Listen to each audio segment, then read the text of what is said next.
Hey, welcome back to my channel, Spencer Colgan Wallpaper and Painting. Are you hanging Philip Jeffries Crocodile Rock wallpaper as I'm hanging today? In my camera behind me, you will see this beautiful vinyl wall covering in the bathroom in which I'm hanging this product. Now, if you're new to this and you have the skill to hang wallpaper, you'll find this product to be very challenging for one reason. The pattern does not lend itself to finding the repeat with ease. And you might get frustrated and think that there's no repeat. The instructions are not very helpful because these products that are made by most high-end wallpaper companies are assuming that somebody with experience or somebody at least with access to persons who have experience deciphering these instructions can help you. So if you're a wallpaper hanger, I'm not going to plug the association, but on social media there are various outlets to which you can belong by membership that can give you advice. I myself talk to other paper hangers for advice on how to hang this or that. I'm not the wallpaper guru, but I do get the job done. And if I don't know something, I will either call the company, who usually knows nothing, or I'll check with somebody within my list of colleagues I generally go to find out. But it's one of the reasons I do these videos. This is Philip Jeffries Crocodile Rock. It's a beautiful product, but it's hard to find the pattern. So there's an easy way to find it, and that's simply using the numbers that they give you on the instructions that you won't always find with the product that's mailed to the customer's home, but you can find it on their website. If you click on Philip Jeffries hanging instructions and put the name brand of the product you're hanging, the pattern, you'll come up with a long list of products made by Philip Jeffries, and their hanging instructions are right there. There's no way to make a mistake like this, but let's zone in and talk about this product and figure out how to do this. It's pretty interesting. The instructions on the website says that the horizontal repeat, which I rarely use, but in this case I do.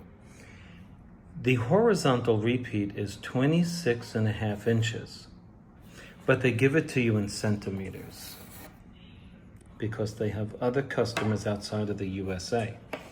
So this is our horizontal repeat, 26.5. Now, what does that mean?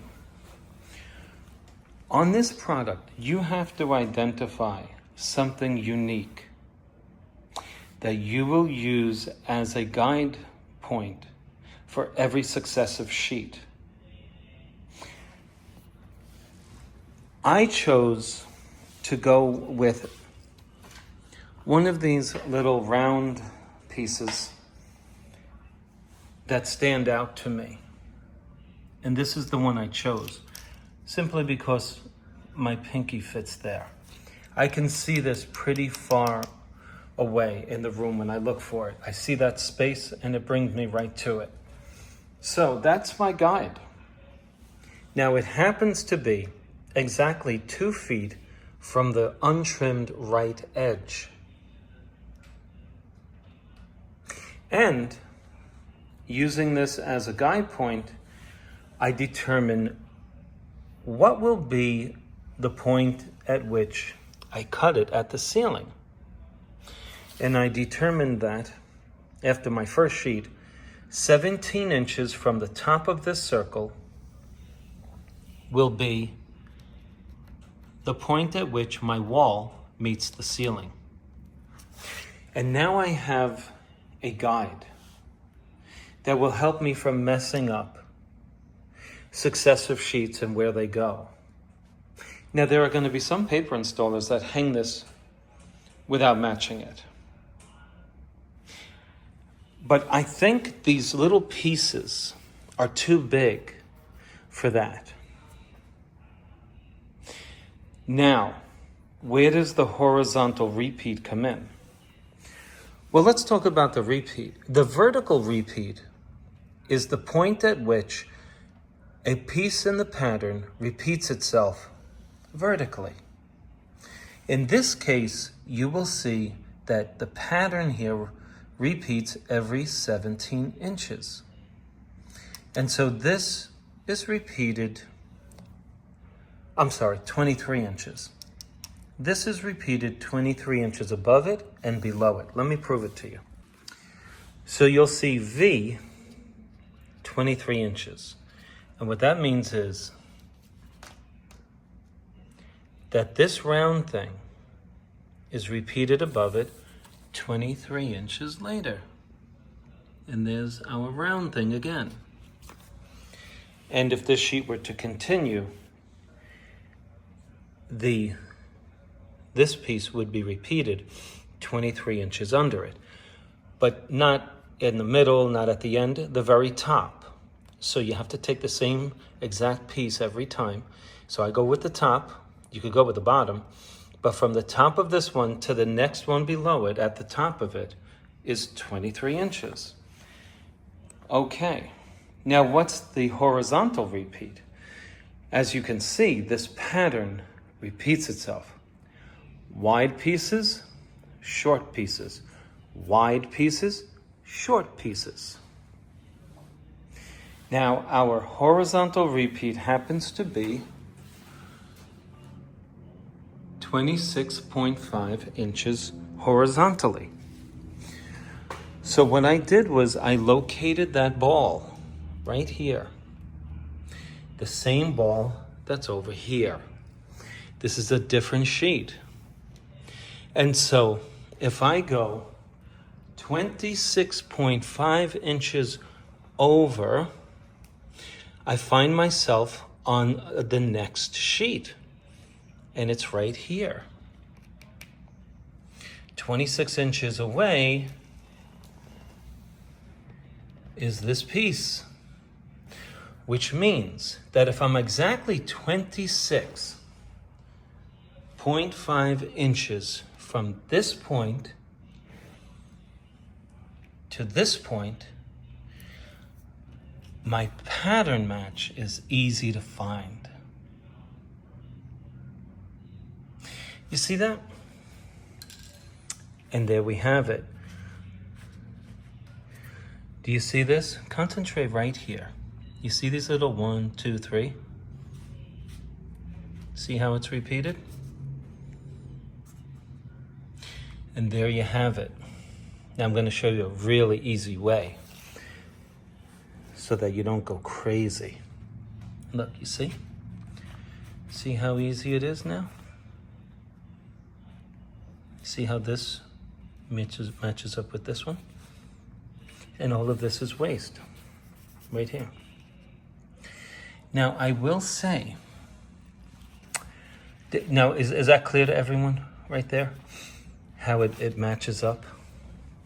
Now, here's the thing.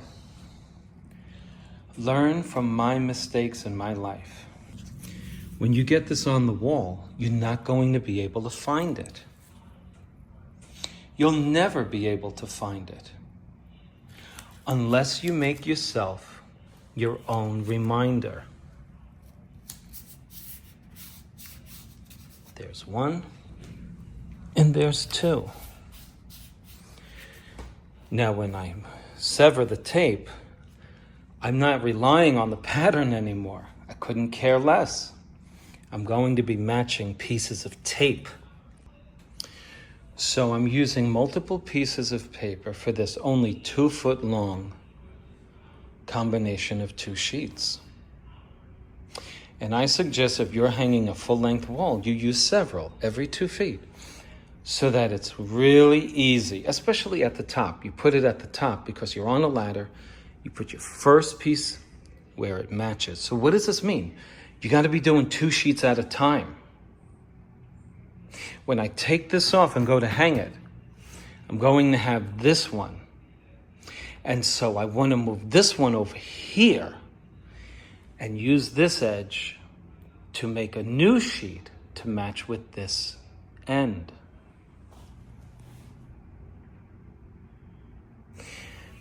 Do you see? You could even be creative and number them. 1, 2, 3, 4. This way you know which one matches, but it would be unnecessary. But for those of you who really want to do it where you can't make a mistake, number them if you want. Now when I go to hang it, I'm not fumbling, moving this back and forth, trying to find these things again. That's my match. When my tape matches, so does my pattern. See that? Now, I will make a side note. This stuff is not cheap. I forgot how much it costs per yard. Meaning when we talk wallpaper and we say per yard, we're talking linear yard. Let me show you the waste on this. When I double cut this on the wall, do you see how much waste there is right here?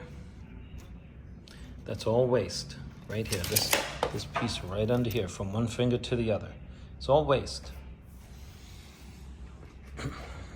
That's because of the high-end pattern. That's what you create when you have a pattern like this. So anyway, I think I've covered the point. What else would there be to say? I had something else to say, but I forget. Oh, Philip Jeffries in their instructions says to do a table cut, which means you put this on your table and you get a straight edge, and then you cut one piece and then the other. I can tell you something. That's a mistake. The folks at Philip Jeffries don't hang wallpaper. They speak to people who hang wallpaper. And I'm not knocking them. I'm not Mr. Know-it-all. But I can tell you this.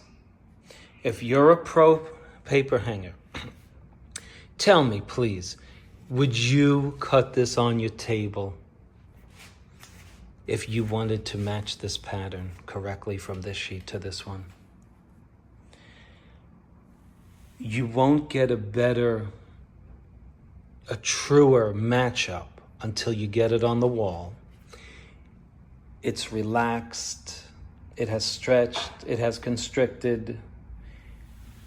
You won't get a better match unless you put it on the wall and double cut it. Okay, I hope the remainder of this video sends home the point which I made in this video, which makes it a lot easier for you to hang this product. I hope that it hits home now that you can see, essentially, we've created our own pattern, so to speak. I do this with all difficult patterns, ones that are hard to find when you're looking. And it's frustrating when you're 12 feet in the air and you're trying to find the pattern. Please do this. It'll save you lots of trouble. Remember, learn from my mistake. These tools are important to complete the rest of the task at hand. A regular blade, retractable, a single edge blade, a roller for the seam, a laser level, and a steel guide. First of all, let's comment about the 2 pieces of tape. Now you can see the importance of putting the tape in more than one place. You see how I trimmed off some of it? You could imagine if I were off, I might eliminate the whole thing. And so I have another one here. And if you look really closely, you'll see that it's essentially making a pattern, because look at the tear in the tape. It meets up perfectly, doesn't it? And the same is true for that. Now we check our pattern. Wow. We are right on the money, aren't we? Look at how nicely this pebble falls right over the other one. All right, I'll slide it over like this off video just to knock it over a hair. But there we go. Now let's trim it. Don't you love finding out how to do these difficult things? You know, I learned this all by making mistakes. That's how I learned it. And so I provide the information for you because I enjoy disabusing people of their ignorance. And I also enjoy being disabused of my own ignorance when it comes to something I don't know. You know, you're not going to get this help from Philip Jeffries. Trust me, you call them. And you're going to get people who don't know anything about hanging paper. So with our laser on, that point at which I want to make my double cut, I'm going to first take this blade, because I can't get the single one to start at the top. The tool, it just doesn't allow itself to fit into that area close to the ceiling. And I may very well do it at the bottom. But the rest of it will be done with a single edge blade. It makes a thinner cut in the product. So, last advice is to go under your overlap. This is my overlap. That's my underlap. Make sure you got wallpaper under there. I can't tell you, and I'm serious, I can't tell you how many times I've gone to do my double cut, and when I get to the bottom, there's no wallpaper underneath it. Because I didn't hang it straight, I hung it a little crooked. Do I make those mistakes? Yeah, I do. Don't you do it. Off camera, I have cut through my wall covering. There's my overlap. And now, let's get to the underlap.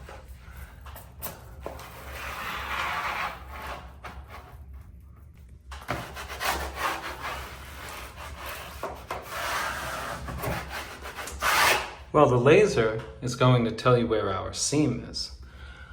But I'm going to shut the laser off and I'm going to ask you to find the seam. Now, don't cheat and go back in the video. Just try to find it after we remove all of our signs. And there's our seam.